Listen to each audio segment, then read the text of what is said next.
Good morning. You may be seated.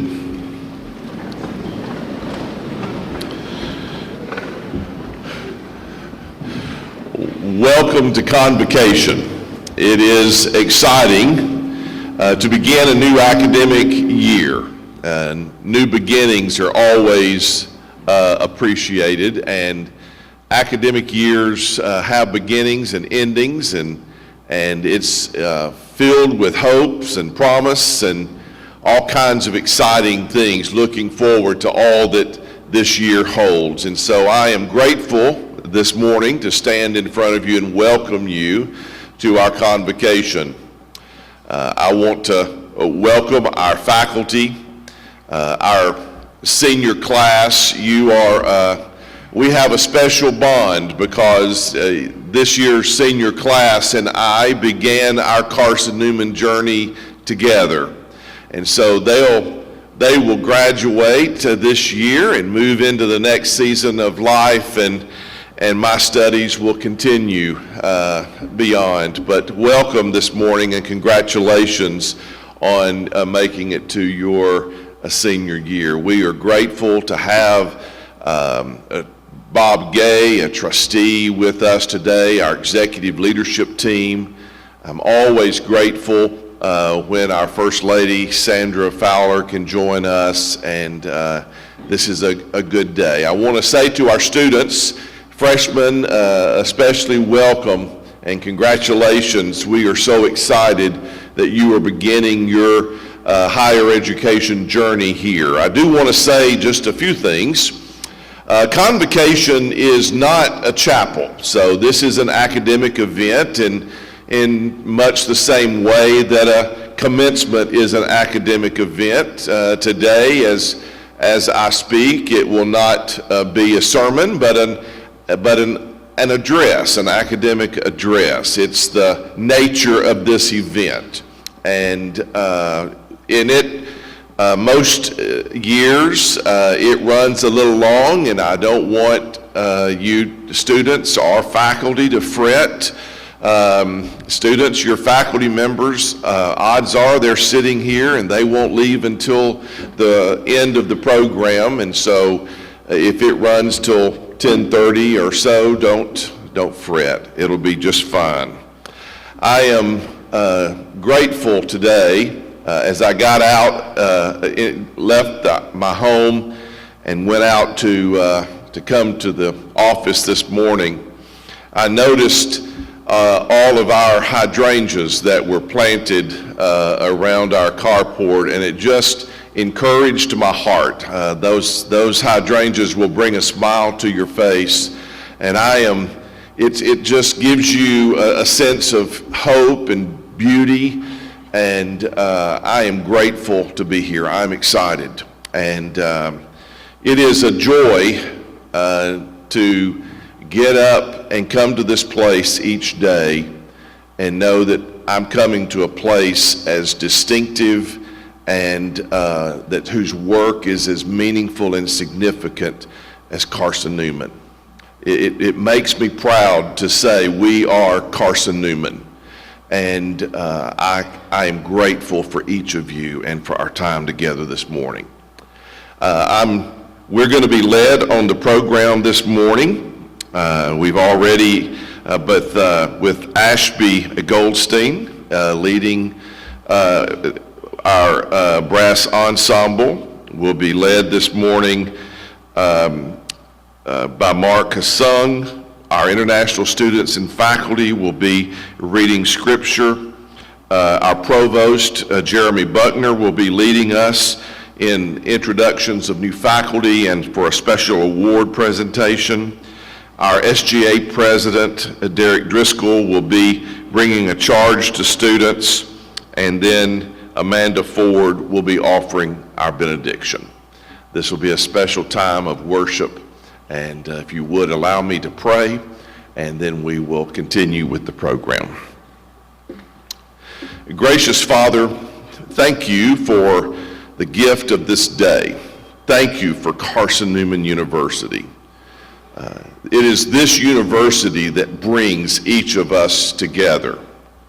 Were it not for Carson-Newman, our lives might not have intersected, but they have. And you have assembled us as a student body, as faculty and staff, to be at this place during such a time as this. There's important, meaningful work that takes place at this university. We are here as a faculty and staff to invest ourselves into our students, to disciple them intellectually and spiritually and in many other ways. Our students are here to discover your purpose for their lives and get equipped for the next season of life. You are at work in each of us and through each of us. And so as we begin this new academic year, I thank you for all the good work that you're going to do in us and through us this year. I thank you for our faculty. I thank you for our staff. I give thanks to you for this incredible student body. And we thank you for this opportunity to gather today to consider our pillars of purpose, but also to just launch an academic year. And we give thanks in Jesus' name. Amen.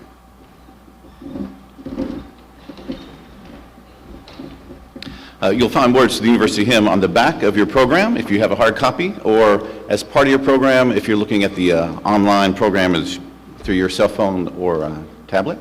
As you're able, please stand and we will worship together singing God of Beauty, Truth, and Goodness.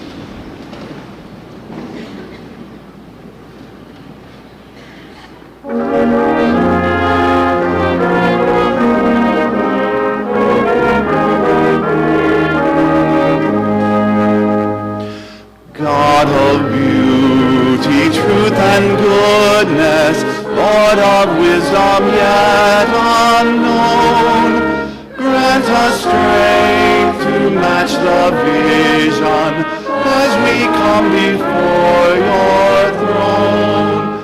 Sing a joyful hallelujah, praising God in all you do, and remember as you witness, God is singing over you.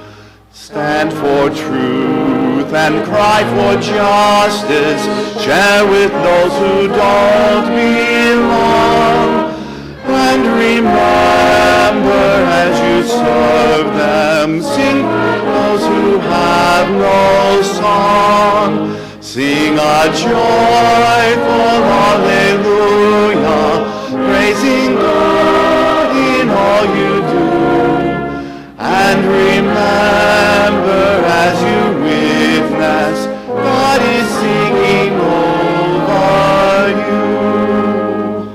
Run with faith and live with honor, witness in his call, as disciples build the future until Christ is Lord of all.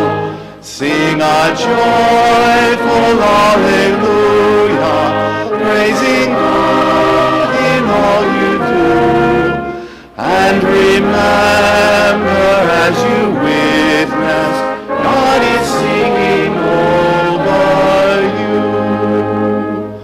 Make a joyful celebration, God in Christ has conquered death. If you really are a witness, sing until you have breath. Sing a joyful hallelujah, praising God in all you do, and remember as you witness, God is singing over you. Thank you. You may be seated.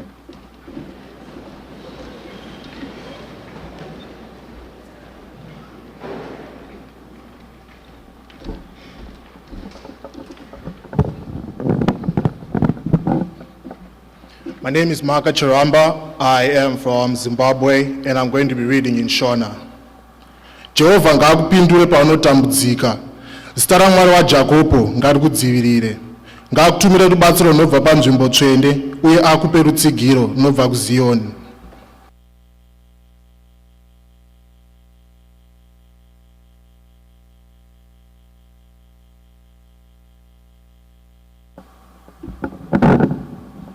Hi, my name is Natália Mano. I'm from Brazil. I will be reading in Portuguese.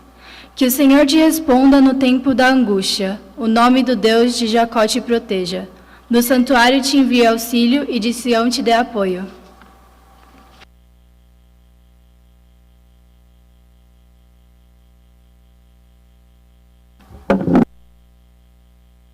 Hi, I am Leonor Toyano. I am assistant professor of Spanish, and I'm going to read in Spanish and Italian. Del maestro de coro, Salmo de David. Que el Señor te escuche cuando estés angustiado. Que el Dios mismo de Jacob te defienda. Que te envíe auxilio y ayuda desde el santuario de Sion. Al maestro del coro, Salmo di Davide. Ti ascolti il Signore nel giorno della prova. Ti protegga il nome del Dio di Giacobbe, ti mandi l'aiuto dal suo santuario e dall'alto di Sion ti sostenga.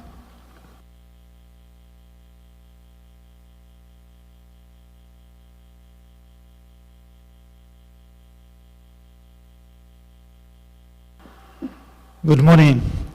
My name is Vova Garbenka. I am from Ukraine. I will read in Ukrainian. Нехай почує тебе Господь у день смутку, захистить тебе ім'я Бога Іакова.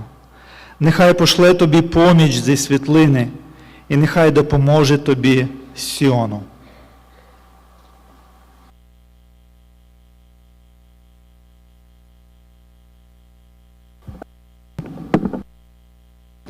My name is Jeremiah Young, and I'll be reading Psalm 20, verses 1 through 2 in English. To the choir master, a psalm of David. May the Lord answer you in the day of trouble. May the name of the God of Jacob protect you. May he send you help from the sanctuary and give you support from Zion.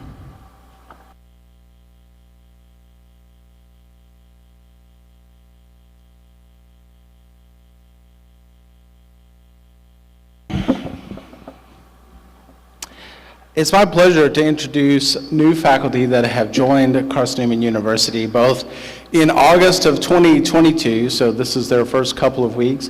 We also have some faculty that have joined us since January, so you may have already had classes with them, but they've not had a fall convocation or August experience, so we get to sufficiently embarrass them this morning. I'd also like to take a little bit of point of privilege. We have hired some fantastic visiting professors, mostly during the COVID years, and with all of the hustle and bustle and not always having the opportunity to do convocation, some of those visiting professors have actually come on board as full-time assistant professors. And so I'm actually going to start going back a few years. And so I know if you're a former visiting professor or now assistant professor, I'd like to introduce you. And because there's a long list, I'm not going to have you stand the whole time. We'll be here for a bit. But just as I read your name and your accolades, would you just please stand, acknowledge everyone that's here, and then when you feel comfortable and ready to sit down, you may sit down. Just don't be too quick, you're in your regalia, so rise stately, wave, and then sit down stately. In 2020, 2021, the hardest academic year ever to say, we have Michael Lugo, who was visiting instructor of mathematics, a BS from Carson-Newman University, MA, PhD from Virginia Polytechnic Institute and State University, became assistant professor August of 21. And we'll hold our applause. Sorry, I didn't mention that. Susan Magaha came to us as visiting instructor for biology. She has an AS degree from Walter State Community College, a BA from East Tennessee State University, and a PhD from East Tennessee State University's Quillen College of Medicine, and joined us as assistant professor in August of 21. In 21-22, Jessica Evans came as visiting professor of biology. She has a BS from Lees-McRae College and an MS from Eastern Illinois. Very good job with the stately. I appreciate that. and she joined us as assistant professor this August 2022. Mary Robin Van Huss joined us as visiting professor of business in 21. She has a BA and MBA from King University and a DBA Walden University, and joined us as assistant professor this August 22. Let's give them a round of applause.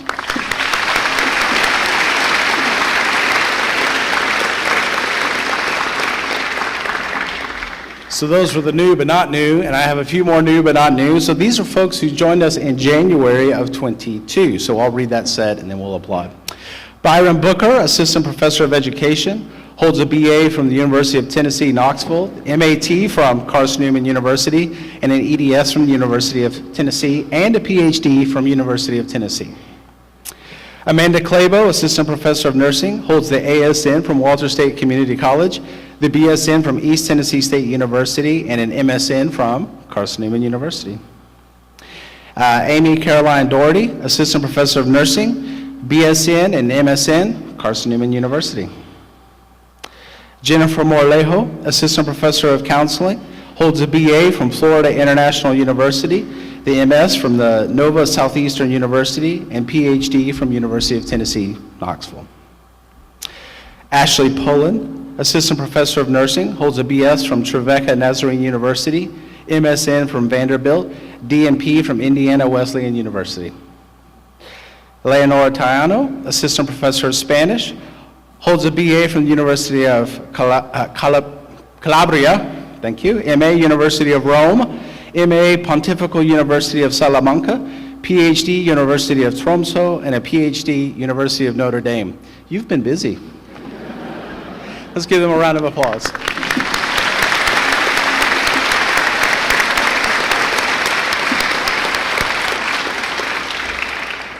This next bunch is going to include folks we've hired this August, which includes some for the new College of Professional Studies. Most of those folks work remotely in various parts of the state or the nation, so they are not going to be here, but I wanted to recognize their names. Stephen Bolt, Associate Professor of Education and Associate Dean of Online Learning and Distance Education. He's not able to join us, but he holds a BS University of Wisconsin-Whitewater and the MSc University of Wisconsin-Platteville. We also have Elvis Brandon, Associate Professor of Exercise Science and Associate Dean of Undergraduate Studies in Nashville. He holds his Associate of Applied Studies from Volunteer State Community College, BS Middle Tennessee State University, the MS from the University of Florida, and a Doctorate of Education from Union University, your alma mater. We have joining us Matthew Cahoon. He's coming back. He's coming back in a new role, Associate Professor of Exercise Science, BS High Point University, MS Western Kentucky University, and the DAT and AT Still University. Diane Caruso, Visiting Professor of Nursing, holds a BS Wagner College, MS Stony Brook University, and the DMP Duke University. Alicia Courts, Associate Professor of Theater and Film Studies and Associate Dean of Undergraduate Studies, Florida, joined us 2022. BA Wheaton College. Where are my Wheaton grads? There's a couple of you here. She holds an MA from Bethel University, a PhD from University of Georgia.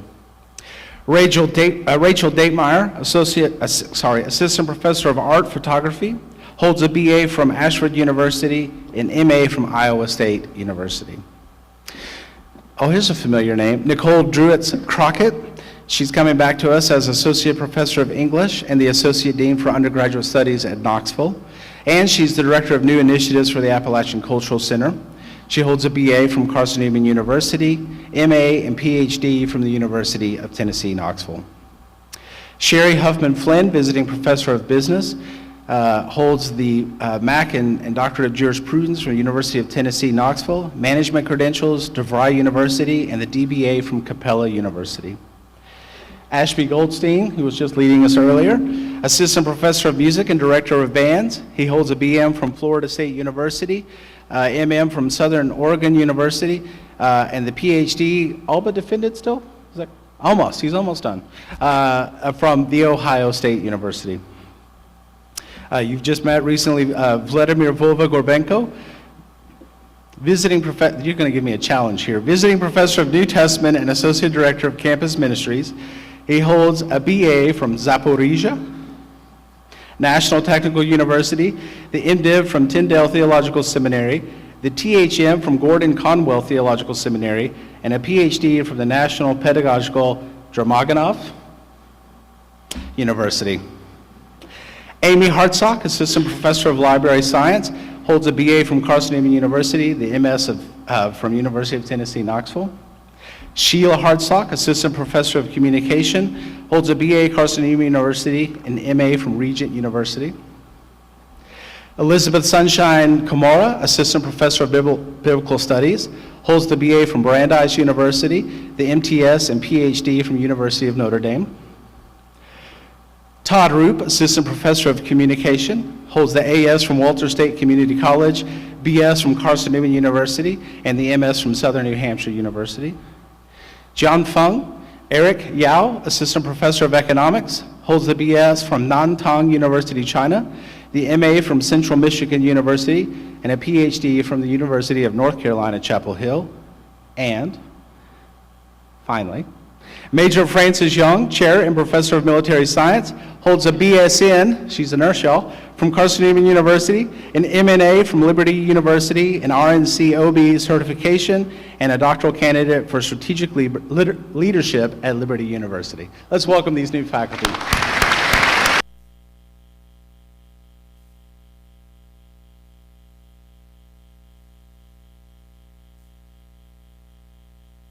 I would like to point out that we have several faculty who hold associate's degrees, so all of you who have come to Carson-Newman as transfers and have your associate's degree, you should go on and get your master's and your PhD. Many of your faculty here have done that.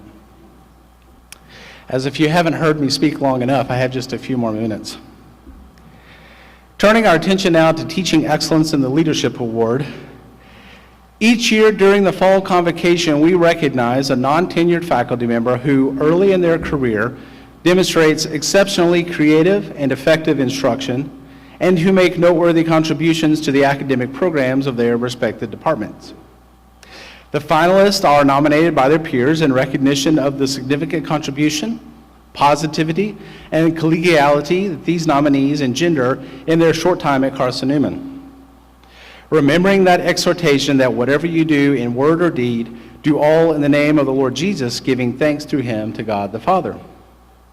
I want to thank all who contributed nominations for this year's recipient. We have an amazing faculty at Carson-Newman, and the nominees this year are no exception.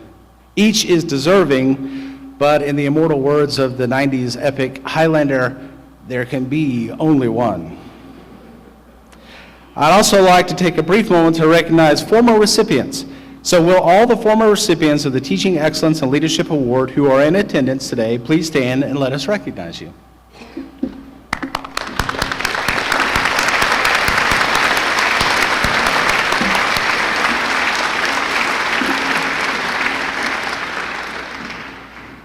We hear that word excellence a lot, and what do we mean when we use it?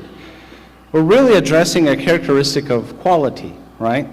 Quality is an idea or concept we use to speak about comparative standards. In other words, we're trying to and attempting to speak to how well something is done.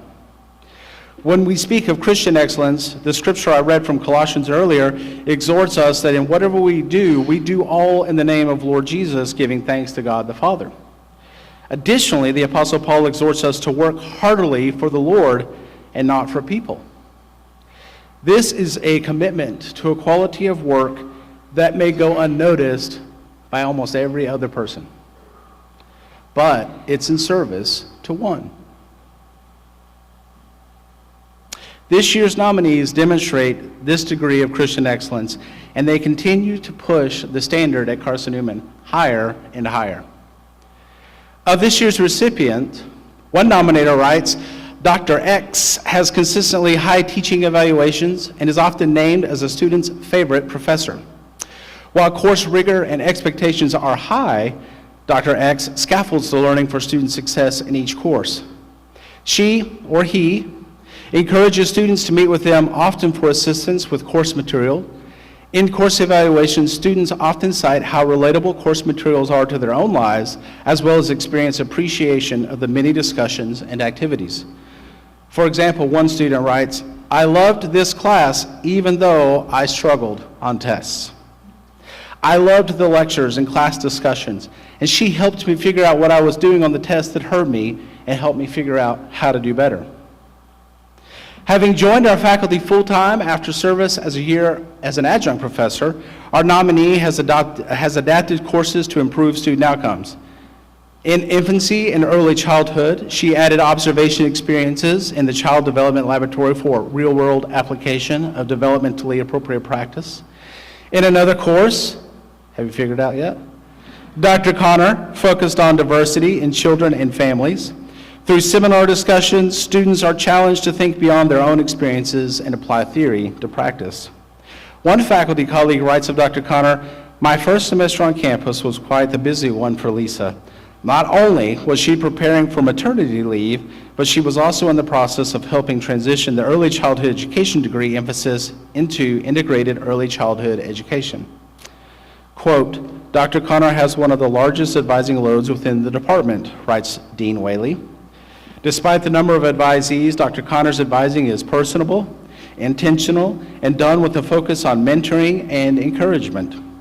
As Program Director for Child and Family Studies, Dr. Connor has made necessary improvements to the curriculum to meet Tennessee Department of Education licensure requirements.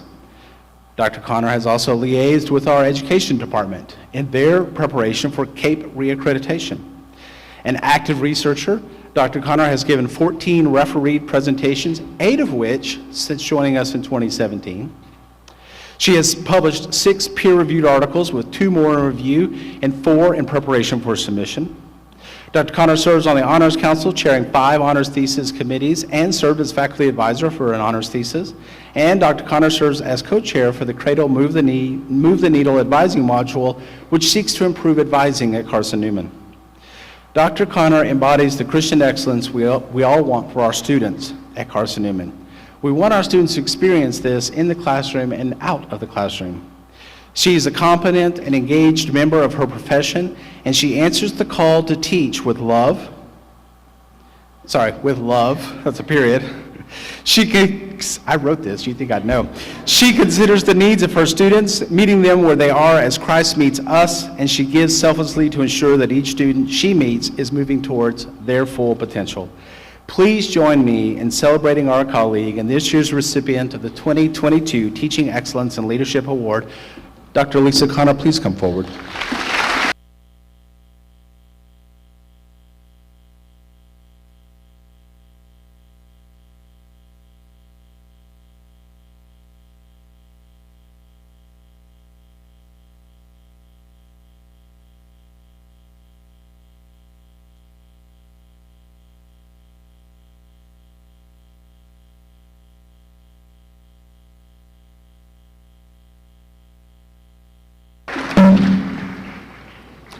Helping us celebrate in spirit are her husband, Dr. John Poplowski, their son, Tommy Alexander Poplowski.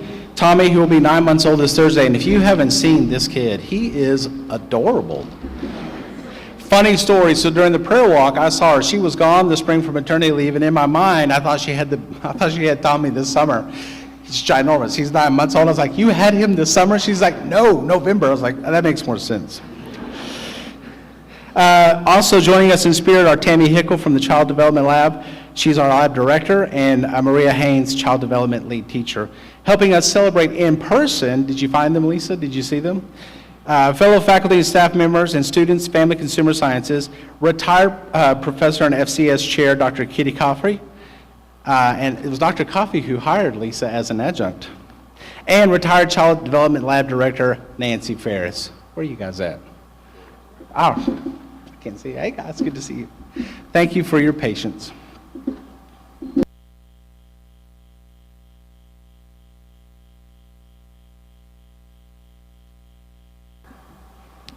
Good morning.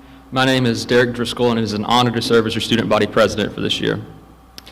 Since Convocation marks the official beginning of a new academic year, Convocation is the perfect opportunity in which to begin anew at Carson-Newman, regardless of one's class. As such, the past few years, my predecessors have offered individual charges specifically tailored to each individual class. However, I charge all of you, regardless of your class, your major, your age, with two simple words: start now. Starting now is very broad. Starting now is hard. Starting now is unique and different for each individual. As college students, I know that many of us are very prone to procrastination, with many of us procrastinating almost everything that we do and never really facing any true consequences for that. Or at least that's how it seems to us at the time. We still get the grade, we still pass the class, we still keep that scholarship, we appear to be doing all the things that we need. Therefore, why must we make the decision to start now?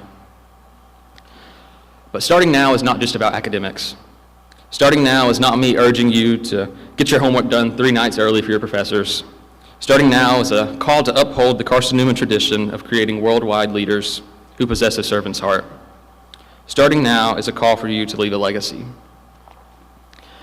Lin-Manuel Miranda defines legacy better than anyone I have ever heard. He says, legacy, what is a legacy?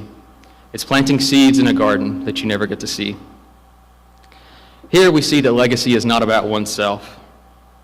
My charge to you is not to go out and stuff a resume in a quest for everlasting glory at Carson-Newman because one of your classmates got on stage and told you to go start now. As Lin-Manuel Miranda beautifully writes, the planted seeds, the legacy, may be something that you never get to see. That conversation that you have with a friend, the small smile you give the prospective student who's here visiting on a tour, they may seem like small and insignificant things at the moment, but beauty is often found in the small things. To leave a legacy is not to seek recognition, but rather to live a life that you can be proud of, upholding the core values of beauty, truth, and goodness. As you start now, going forth to leave a legacy at Carson-Newman, I urge you not to get discouraged or downtrodden when it appears that you are making no impact. One of the most draining aspects of life is pouring effort into a project and yet not seeing the immediate results, which is why we struggle so much with the idea of not getting to see your own legacy unfold. Our mindset and our culture's mindset, it must shift from being enamored with the output to a focus on the quality of the input. As Robert Louis Stevenson affirms, don't judge each day by the harvest you reap, but by the seeds that you plant. Grant yourself grace in this work. Leaving a legacy takes time, and there'll be moments that feel like failures. But when we all strive together, with a purpose, our collective legacy will help continue to make Carson-Newman a beautiful home for future generations. Mark Twain once wrote that 20 years from now, you'll be more disappointed by the things that you did not do than by the things that you did do. Therefore, go out, take chances, get involved, advocate for change, make fun happen, and be present, as it is never too late. Freshmen, make Carson-Newman into what you wish it to be, and seniors, help make Carson-Newman into what you wish it had been. God has blessed us all with an incredible opportunity by bringing us to this place. I pray all of you leave a legacy that you can be proud of, planting seeds to better the world for all those around you and all those who come after you. Allow yourself grace on this journey, and never forget the most important part: start now.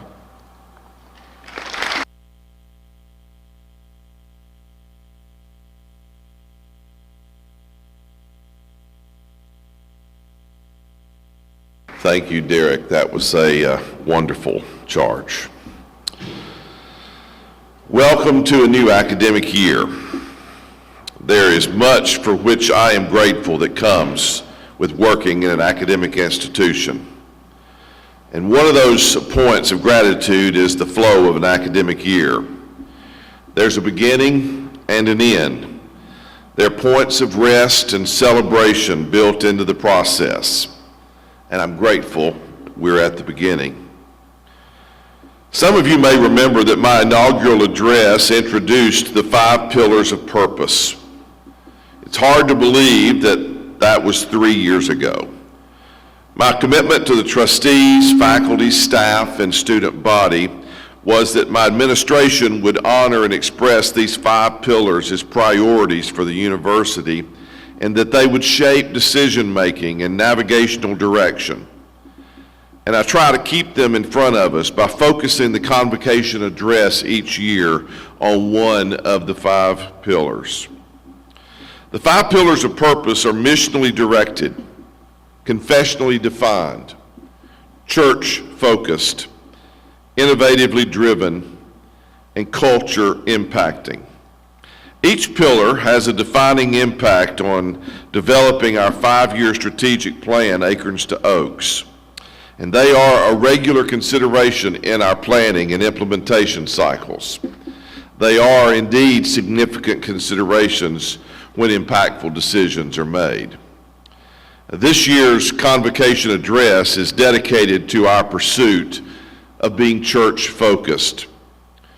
To consider this subject, we will examine our founding, our foundation, our family, and our focus.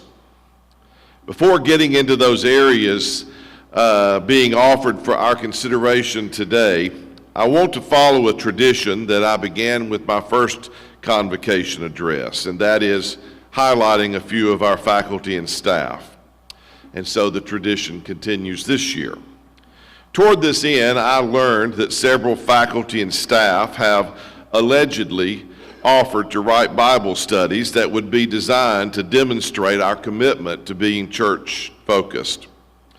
And some of these suggested Bible studies are very interesting and they merit our consideration. So let me share just a few of them with you.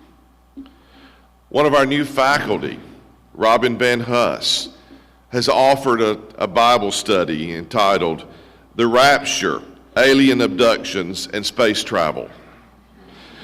Ryan Stokes has offered Harp Strings and Banjo Strings, the Music of Heaven. Henry Suiters, Totaling Your Blessings and Subtracting Your Doubts. Bo Christian, What Your Last Name Reveals About Your Faith. Andus Webster, A Handyman's Guide to Walking with Jesus. Jennifer Finley, Embracing Carbs from the Bread of Life.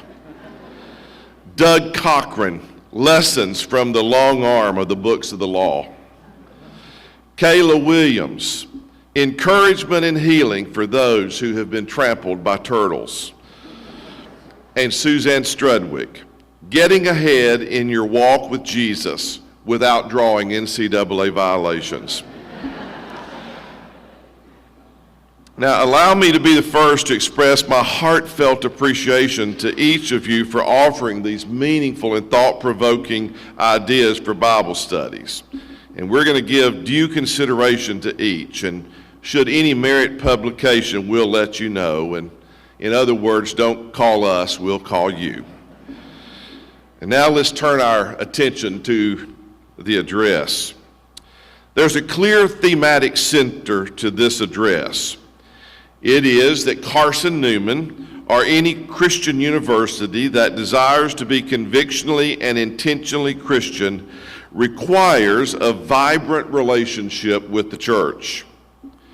Christian mission and a church focused go hand in hand.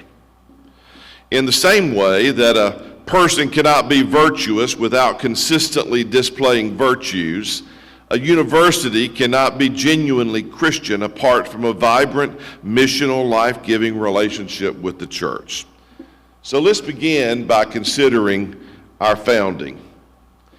Moving forward is always best informed by a clear-eyed and sober-minded perspective gained from looking back and considering history.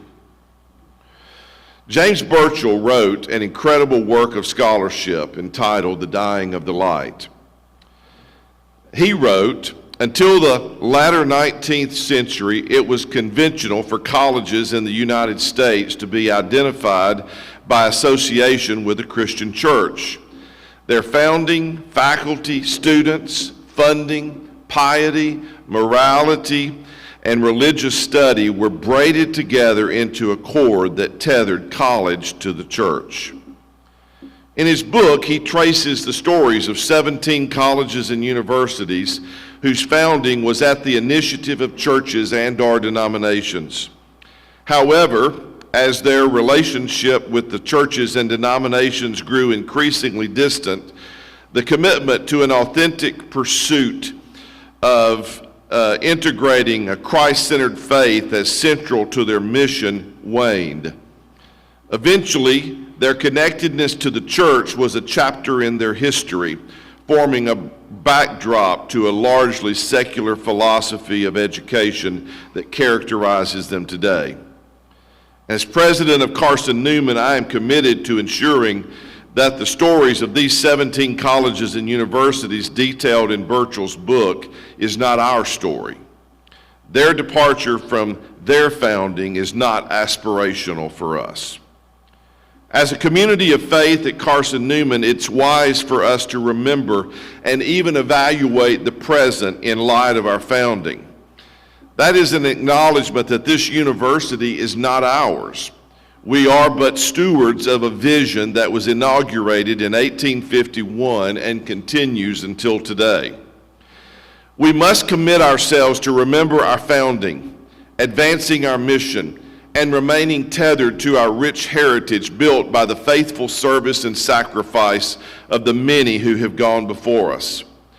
While many institutions of higher education have departed from the historic roots that shaped their founding, that is not the story of Carson-Newman University.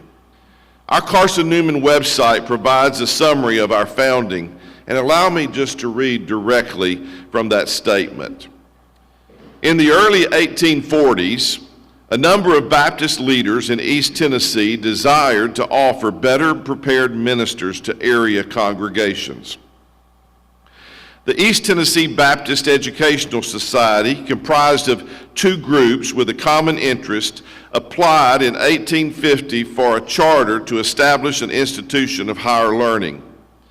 Afforded the use of a local church building, Mossy Creek Missionary Baptist Seminary opened to students in the fall of 1851, and the Tennessee legislature granted the school's charter in December of that year. As noted in our founding documents, the founders possessed a twofold intent: to promote education in general and among the ministry in particular. The institution produced its first graduate, Richard Scruggs, in 1855. Manifesting the idea of education in general, Scruggs went on to become a physician. The following year, the second graduating class reaffirmed the school's mission by producing a lawyer and a minister in that order. You will notice that it was Baptist leaders who not only gathered to conceive the idea of an institution of higher learning, but it was also Baptist churches who provided our initial home and certainly many other resources that were essential to launching such a monumental endeavor. And due to their devoted and sacrificial work, Mossy Creek Missionary Baptist Seminary was birthed in the fall of 1851. Allow me to make another observation. Mossy Creek Missionary Baptist Seminary was established to serve both church and society. Our purpose was to promote education in general and among the ministry in particular. Historically, this priority and purpose was borne out by the fact that our first three graduates were a doctor, a lawyer, and a minister. Mossy Creek Missionary Baptist Seminary served church and society. Thomas Cornman echoes this calling for Christian universities. He writes, "Christ-centered education is about growing students. The passion of the Christian professor relates to the desire to teach students, not courses, with the goal of taking recent high school graduates and propelling them toward adulthood and responsible life in church and society." Harry Lewis writes in Excellence Without a Soul that the fundamental job of undergraduate education is to turn 18 to 19-year-olds into 21 and 22-year-olds, to help them grow up, to learn who they are, to search for a larger purpose for their lives, and to leave college a better human being.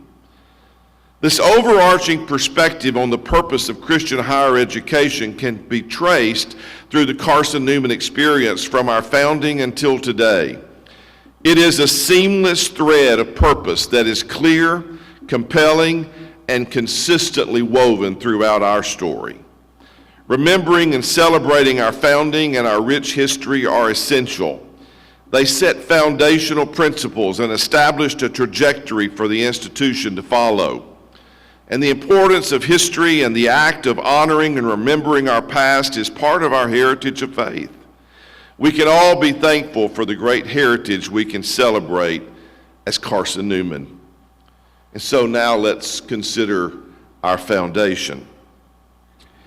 Plato is credited with saying, "The beginning is the most important part of the work." The wiki quote translation of Plato's statement is, "The beginning in every task is the chief thing." Why is the beginning so important? When constructing a building, the first thing is digging the foundation. The building is immediately compromised without a proper foundation, and everything built on a faulty foundation is in trouble. The foundation is the most critical part of any project. The foundation is also important for Christian universities. Bob Andringa, the former president of the Council of Christian Colleges and Universities, wrote in The Foundation and History of Higher Education. He said, "Indeed, most great universities of the world were inspired by biblical doctrines of creation, order, the redemption of all things through Christ, the commandment to love God with all our minds, and much more that is tied to a creator God and living Lord." Henry Dunster, the first president of Harvard University, wrote, "The primary purpose of the founding of Harvard was to lay Christ in the bottom as the only foundation of all sound knowledge and learning." Bob Andringa continued by saying that the order of creation forms the basis for mathematics, biology, chemistry, and physics. Christian commitment led to great music, meaningful art, and consistent philosophy. Wholeness, wisdom, and the expression of beauty found their origins in the union of authentic faith and intellectual inquiry. Any serious consideration of our foundation as Christian universities must be more than just an attempt to reclaim or reinterpret the language of the past. It must be an honest expression of the foundational values of the past interpreted for a contemporary audience. And while the story of Christian higher education is centuries old, it is wise not to try to use old vocabulary to communicate fresh and dynamic educational priorities. While rereading the future of Christian higher education, I noticed an illustration that's very helpful to this conversation by showing the dangers of simply using old language in a new context. Chevrolet discovered a sales winner in the Chevy Nova in the 1970s. Some of you may have driven a Nova. They were so encouraged by the sales that they began to market the car worldwide. Unfortunately, the Nova did not sell well in Mexico and other Latin American countries. Additional ads were ordered. Marketing efforts were stepped up, but sales continued to lag. Sales managers were baffled. The car had sold well in the American market. Why was it not selling well abroad? And when they discovered the answer, it was quite embarrassing. Nova in Spanish means no go. The point is that honoring and expressing the foundation upon which a company or a Christian university is founded requires more than simply using the language of days gone by. It demands and deserves to be honestly and genuinely interpreted for a contemporary audience to ensure that the foundation of old is the foundation of new, appropriately communicated. A commonality among all Christian universities is that they should be genuinely and distinctively Christian in their mission, service, and in all aspects of the work. It's important to ask the right questions to understand this practice. Let me illustrate by considering the plight of mechanical watches. At the beginning of the 20th century and until well after the Second World War, 95% of all mechanical watches sold worldwide came from Switzerland. There was practically no competition because the technical precision and craftsmanship lead was too great. Production was carried out in small state-controlled enterprises. Most work was done by hand and with simple but proven machines. Swiss watches were synonymous with perfection, craftsmanship, and quality. 90,000 people worked directly or indirectly in the watch industry. And until the early 70s, the situation was very comfortable. The market was predictable, but change was on the horizon. In 1969, the Japanese watchmaker Seiko launched its first commercially marketed quartz wristwatch called Astron. Simultaneously, the company invented an entirely new marketing strategy for its industrially manufactured products, focusing on the aspect of accuracy instead of craftsmanship. Quartz precise, a characteristic that the inexpensive watches from Asia mastered with flying colors.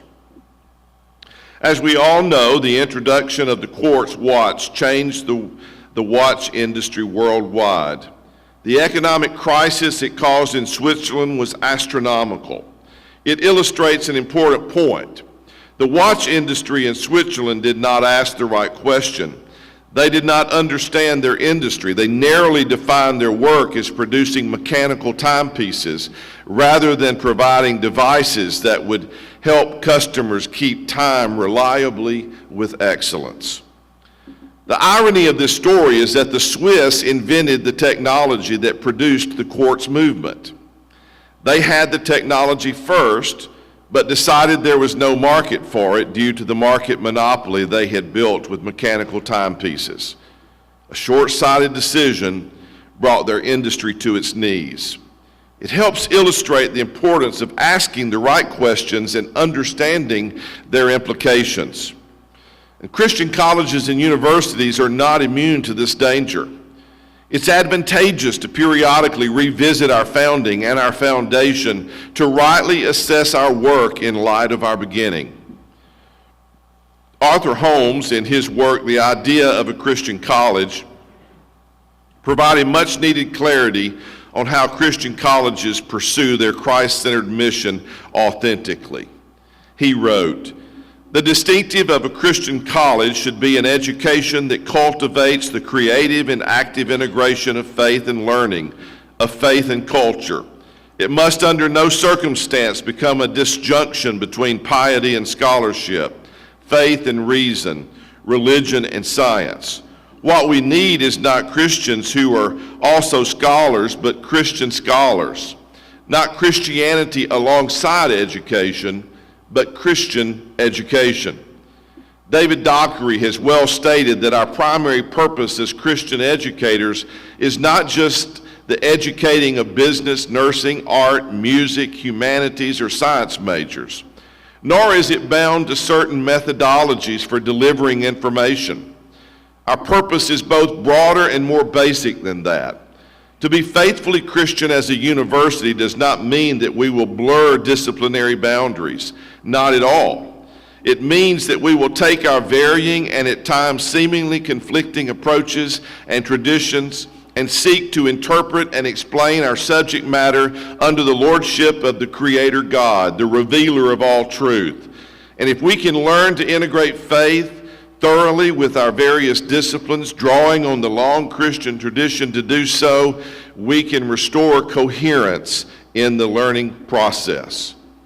Dockery continues and says that then and only then will education not only mean the passing on of content to our students, but it will also mean the shaping of character, and it will move toward the development and construction of a convictional worldview and life view by which we can see, learn, and interpret the world from the vantage point of God's revelation to us. We must therefore seek to build a Christian liberal arts university where men and women can be introduced to an understanding and appreciation of God, His creation and grace, and humanity's place of privilege and responsibility in God's world. This legacy can be traced across the centuries. Hal Poe has illustrated this well. He writes in The Gospel and Its Meaning, that perhaps Justin Martyr, a Christian philosopher in the 2nd century, was the first in post-apostolic times to articulate the need for integrating faith and learning. He said that whatever has been uttered aright by any person in any place belongs to Christians. In Alexandria in the next century, both Clement and Origen instructed their converts not only in doctrine but also in science, literature, and philosophy. Augustine in the 5th century, in On Christian Doctrine, penned the thought that every true and good Christian should understand that wherever we may find truth, it is the Lord's. This legacy can be traced across centuries and in almost every culture. The academy and Christian learning have followed wherever the gospel has been received. The legacy can be traced through Erasmus, Luther, Calvin, Knox, Melanchthon, and Comenius, with a consistent and traceable path that led to the founding of major institutions in this country. For example, Erasmus maintained that all studies, philosophy, rhetoric, and literature are followed for this one object, that we know Christ and honor him. That is the end of all learning and eloquence. And we at Carson-Newman must become heirs to this great legacy by seeking to understand and cherish God's revelation and holy creation in our discipline-related explorations. David Clairvaux summarizes this well when he wrote that learning must have a God consciousness for education to be truly Christian. If a scholar checks his faith at the door of a discipline in order to be scientific and value-free, that scholar may be Christian, but he or she is not a Christian scholar. To delete one's faith from one's academic enterprise is tantamount to studying art with no mention of the artist. Why should we link this thinking about our foundation with our consideration of being church-focused? Because our founding was by the church, with the charge to be faithfully and thoroughly Christian in all our intellectual pursuits. Our founding as the Mossy Creek Missionary Baptist Seminary was a continuation of the great Christian intellectual tradition that had been shaping educational pursuits for centuries before we were even conceived as a vision in the hearts and minds of the Oak Tree Five. They were catalytic in launching a new institution of higher learning that simply continued a great tradition that had existed for centuries before. The vision for Mossy Creek Missionary Baptist Seminary that we know today as Carson-Newman University was rooted and founded in the Christian intellectual tradition preached and taught by the church and expressed through the university that Christ is the source of truth, the creator of all things, the sustainer of all creation, the redeemer of fallen creation, and the Lord of all. This is the church's message and the foundation upon which Carson-Newman University was founded and built. And while it is important to reiterate that the Christian college or university is not a church, we cannot forget that the university was originally born out of the church. That initial birth is captured in the phrase ex corde ecclesiae, or from the heart of the church. So to the degree that we are faithful to the central tenets of the church, we in essence serve as the education wing of the church. And now let's consider our family. When Mossy Creek Missionary Baptist Seminary was founded, it enjoyed the support of a group of churches such as Mossy Creek Missionary Baptist Church, First Baptist Church of Dandridge, and others. Today, Carson-Newman University enjoys the support of a group of churches that includes some of the churches that were actively involved in our founding. Therefore, our family of churches consists of the churches of the Tennessee Baptist Convention. We became affiliated with the Tennessee Baptist Convention in 1919. Since then, the Tennessee Baptist Convention has invested over $110 million into Carson-Newman University. The churches of the TBC are our most generous and faithful donors. Their support goes well beyond a financial investment. The churches of the TBC continue to provide a large percentage of our students each year. Carson-Newman has not consistently tracked church affiliations well. Still, the existing records demonstrate a continuous supply of students coming to study at Carson-Newman from the churches affiliated with the TBC. And when you consider the TBC's generous contributions, faithful leadership, and continual supply of students, there is perhaps not a stronger constituent of the university than this association of churches, and for this we give thanks. With that being said, the churches of the Tennessee Baptist Convention are certainly a vital church constituency of Carson-Newman, but it is not our only church constituency. There are many churches not affiliated with the TBC that support the work of Carson-Newman. Many are Baptist churches, but many are not. They support our work financially. They send us their students. They pray for and encourage us in our work in life-giving ways. Their support cannot be overstated either. Our Christian mission is larger than just the TBC. We ultimately serve the church, the body of Christ, because we enjoy a shared commitment to the person, work, and lordship of Jesus Christ with the church. We are Baptist by tradition and Christian by conviction. This phraseology is not original to me, but it certainly captures how we view the importance of our church family. And that's church with a capital C. When Googling family, one of the primary definitions that emerges is that a family is a group of people who are all descendants of the same ancestor. And just as the church finds its ultimate origins in the person, work of Jesus Christ, so does the Christian University. We are family. We are part of this global group of devoted followers of Jesus known as the church. Our church family was established by Jesus Christ through his gospel to advance his kingdom, and that is our family. Saying this, I recognize that families can be a little like fudge, mostly sweet with a few nuts. And like most families, where craziness is part of the DNA, that's the case with our church family. There is often much upon which we disagree. Many people act in ways that do not reflect the very values upon which Christians are called to express faithfully. However, we are still family. Regardless of how many in our family try to elevate differences and drive divisions, we must find ways to celebrate our unity in Jesus Christ as historical fact and biblical truth. We must pursue trying to grow in his likeness and encourage those we influence to do the same through our witness and our example. And finally, our focus. The Carson-Newman mission is, as Christian educators, to help our students reach their full potential as educated citizens and worldwide servant leaders. We exist to help our students. Notice that is a distinctive kind of help. We see this in the vital phrase, as Christian educators. This defines both the nature of the education and the nature of the educator. It tethers our work and identity to the church, to the work of Christ. It is why we only invite born-again followers of Jesus to serve on our faculty and staff. This policy is rooted in our conviction that a non-Christian cannot advance a Christian mission.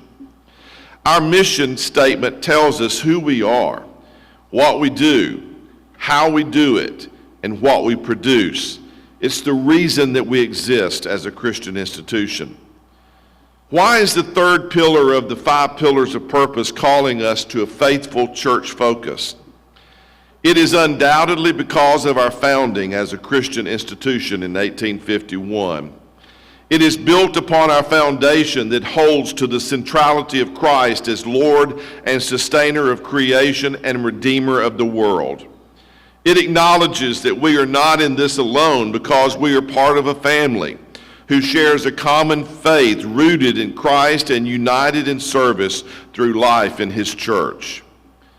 The New Testament calls all followers of Jesus Christ into a local church fellowship as a picture of our unity and fellowship and a reflection of the unity seen in the triune God.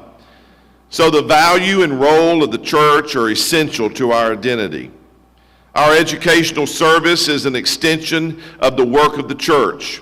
We cannot view ourselves as faithfully Christian without affirming the essentialness of our relationship with the church. Therefore, our educational pursuits, our teaching, our service, our intellectual exploration, our scholarships, and all of our work that is part of being Carson-Newman University must be accomplished within the context of a vibrant relationship with Christ and His church. Let me be clear.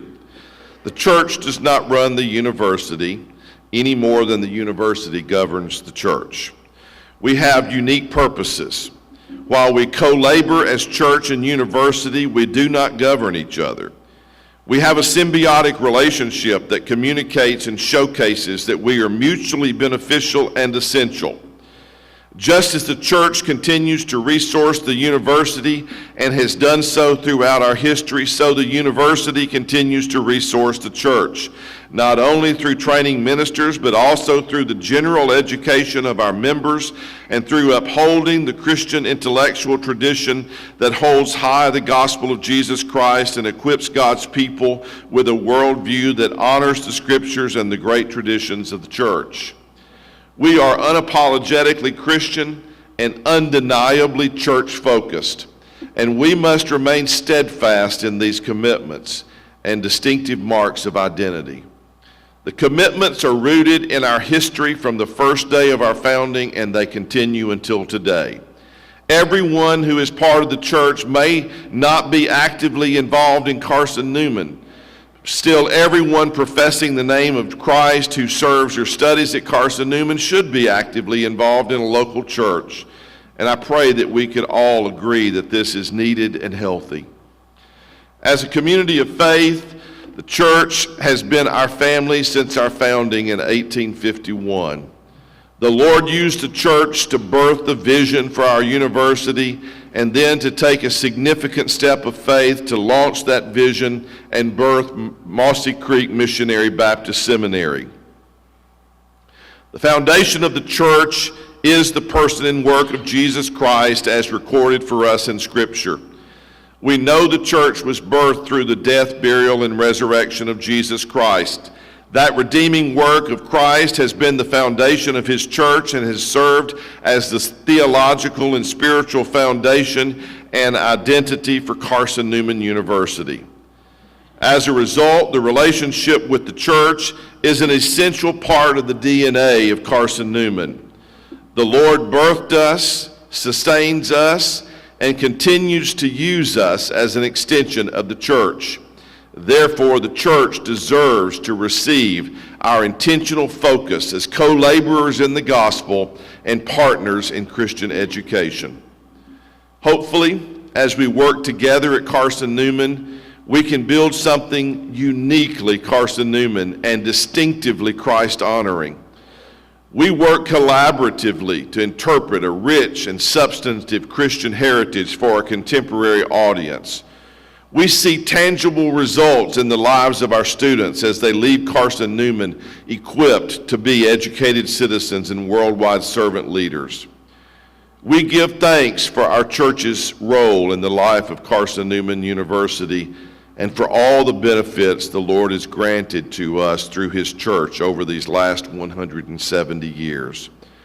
We pray that our church focus will serve as a point of thanksgiving and a source of accountability and identity for Carson-Newman for the next 170 years. To God be the glory. God bless you.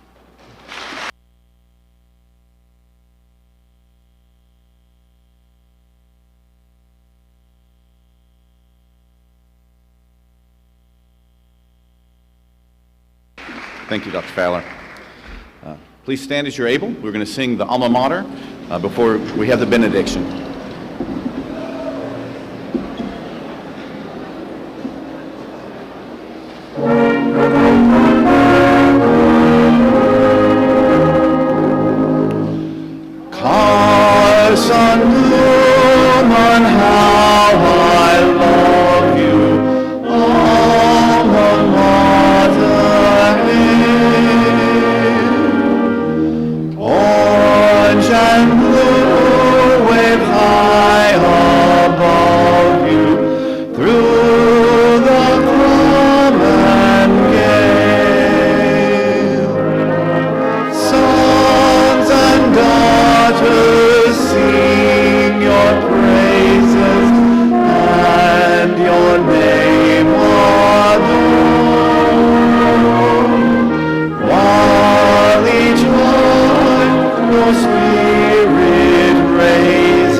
Will you pray with me, please?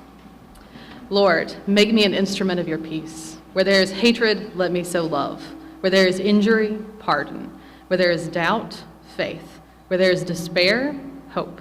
Where there is darkness, light. Where there is sadness, joy. Amen.